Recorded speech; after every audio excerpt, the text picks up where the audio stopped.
Alrighty guys, today's video we're doing a shooting test, a range test of the M97 Gel Blaster. So to the shed you're looking at 60 feet, 18 meters.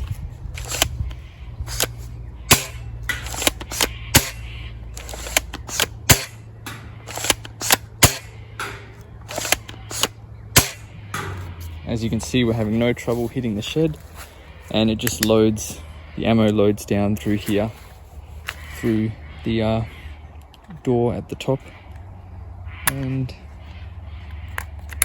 closes like that, and then just cock it.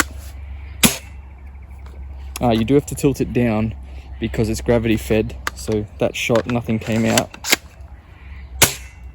There we go. So as long as you tilt it down, prime it at a bit of an angle so the barrel's facing the ground, then it's good to go. Yeah, so that's the range test of the M97 Gel Blaster.